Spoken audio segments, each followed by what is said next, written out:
lasagna, bitch, lasagna. T-Series ain't nothing but a bitch, lasagna, bitch, lasagna, bitch, lasagna, bitch, lasagna, bitch, lasagna, bitch, bitch, bitch, bitch, bitch, bitch, bitch, T-Series ain't nothing but a bitch, lasagna.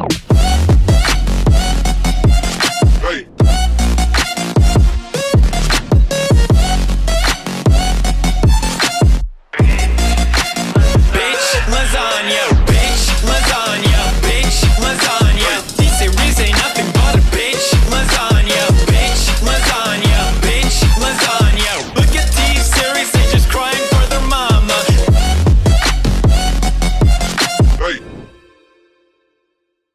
Y'all remember Ray William Johnson, right?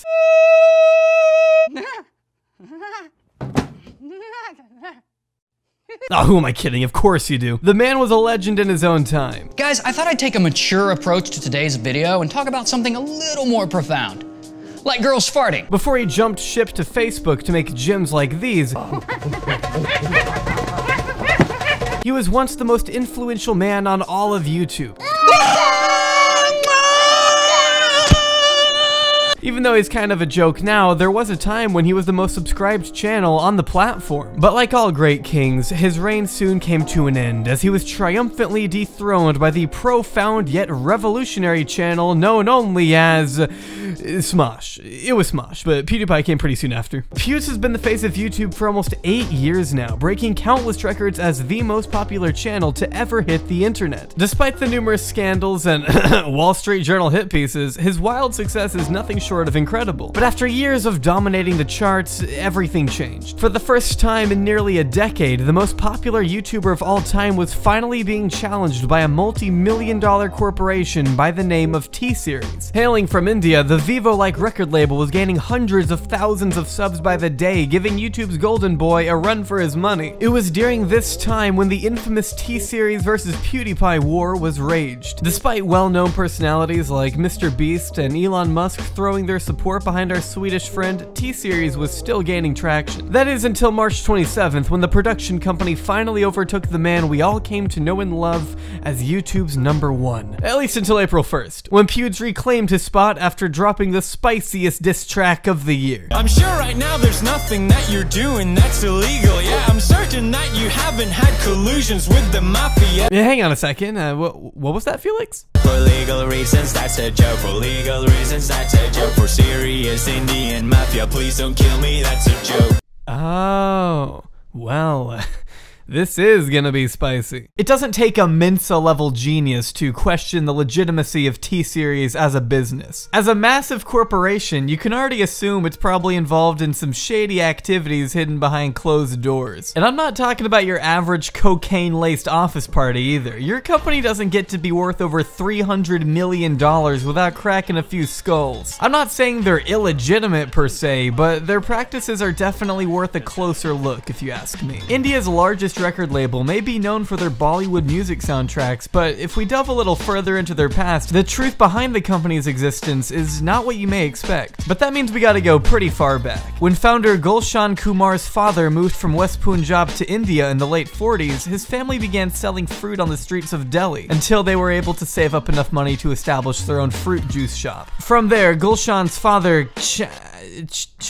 Chandrabahan, oh god, this is gonna be a rough one, eventually established a record shop. It wasn't until the 1970s when his son took over the business, renaming it Super Cassettes. Initially, the company sold and distributed pirated songs. That is until Kushan realized there was a market for devotional music and soundtracks, which is how the entity known as T-Series was born. Didn't take long for the company to explode in popularity, with India's 1980 cassette boom fueling the fire. The affordability of Kumar's albums is what turned him into a celebrity and morphed T-Series into the massive heavyweight we see today. Responsible for the best-selling Bollywood soundtrack of all time, T-Series quickly became the leading music label in the country in 1990. With the company reaching a net worth of $140 million by the end of 1997, things were really looking up for Kumar. But then an oopsie happened, and tragedy struck during mid-August when Gulshan Kumar was fatally shot 16 times outside the Hindu temple he regularly attended. Now, this was peculiar for a couple reasons. The group responsible was said to be a deadly Mumbai underworld organization known as D Company. For simplicity's sake, we'll say they're India's version of what we know as the Mafia, with their leader Dawood Ibrahim being the Indian equivalent of Al Capone. You may see the mob as being highly sensationalized in American culture, but India has been a major hotspot for underground crime syndicates for centuries now, dating all the way back to the late 1800s when hordes of assassins would terrorize European settlers along unguarded roads. The group that would later be known as the Thugs would gain the trust of pilgrims and merchants before brutally strangling their victims and robbing them of any valuables they might be carrying. An estimated 30,000 people a year died at the hands of the Thugs, since nobody during this time felt the courage to speak out against this unorthodox and mysterious league of killers. Although they were eventually eradicated, the nation's underground crime world has remained institutionalized for generations and saw an even bigger resurgence in Bollywood during the 1970s. During this era, the Indian government refused to recognize the film industry as a legitimate business, so without the proper funding, film producers were led down a suspicious path, turning to India's biggest crime bosses for financial support. This is what triggered the wildly unstable relationship between Bollywood and the mob that is rumored to still hold significance to this day. Although the film industry now qualifies for bank credit, the underworld's influence has been entrenched in Indian cinema for decades. The extortionist trade-off between these two groups made anyone in Bollywood a potential target, and eventually led to the brutal assassination of the T-Series founder. As it stands, the killing of Gulshan Kumar is still very much a mystery, but that doesn't stop people from speculating on what could have happened. With Bombay being the crime capital of India, attacks on popular film or music directors was not particularly uncommon. The relationship between Bollywood and the mob has always been more than volatile. Take the case of Rakesh Roshan, for example, one of the nation's most influential movie directors who faced a disturbing encounter with several Mumbai underground criminals in the year 2000. Said to be the result of a personal dispute, Roshan barely survived a shot to the chest and arm, yet his attackers managed to escape. This was just one of many instances that rocked the Indian entertainment industry to its core, especially when you consider the mystery surrounding these attacks. Stick with me here because it's about to get a little confusing. As mentioned, it's still unclear as to why exactly a high-ranking D Company member such as Abdul Rauf Merchant was instructed to kill the founder of T-Series in cold blood. One theory suggests he was hired due to a dispute between Gulshan and Nadeem Saifi, a film composer whose name I am definitely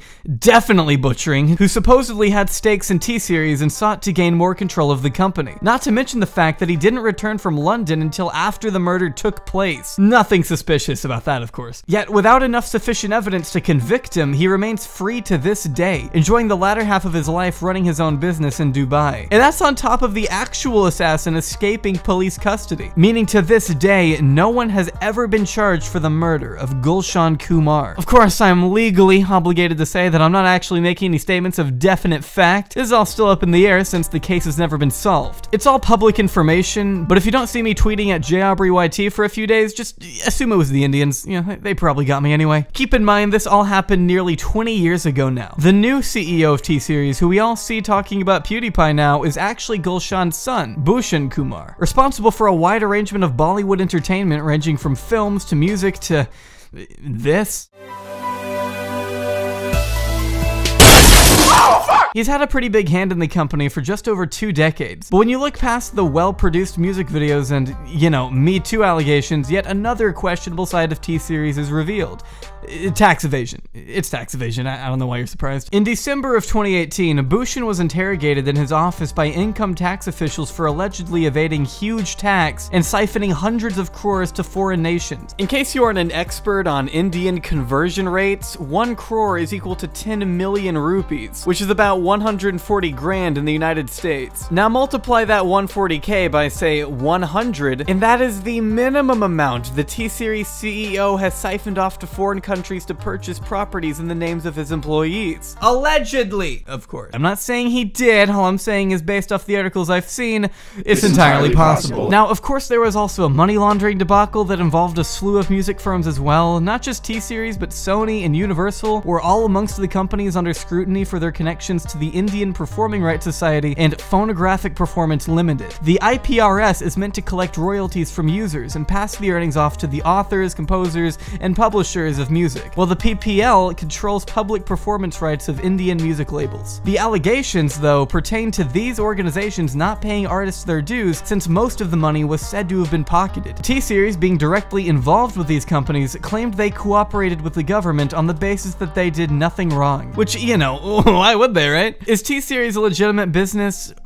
Yeah, I mean, it's not illegitimate, but that doesn't negate all of the damning accusations that have been made about them. The disturbing link between Bollywood and D Company is definitely eyebrow-raising, and honestly, the more research I did, the more questions I had. Was Kumar's assassination a lateral move carried out and paid for by a man with stakes in the company? And if so, did other members of T-Series know about the attack prior to when it was carried out? Why did Nadeem suddenly flee to the UK after he was being accused by police of hiring an assassin? So many questions and such little answers still remain, but there's definitely something there. Bottom line is, I don't trust the people at T-Series. It's bad enough that a faceless fucking corporation is about to become the biggest name on YouTube, but when you consider all of the shady activities T-Series has been involved in over the years, it makes them even less qualified to gain the #1 spot, in my opinion. The whole T-Series versus PewDiePie war may be tired now, it may be pretty silly, but that doesn't mean I want to see a questionable, slimy music label spearheading the website. You know, the website that was intended for people making videos out of their bedrooms. It's just sad, really. This whole ordeal marks the end of an era in a lot of ways. But whatever. As long as I get to see Pewds hit 100 mil before I'm inevitably knocked off by the mafia, I won't complain. As always,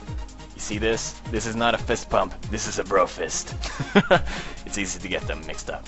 Anyway, are you ready? You ready?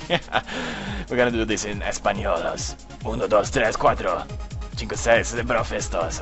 Keep on, keep running.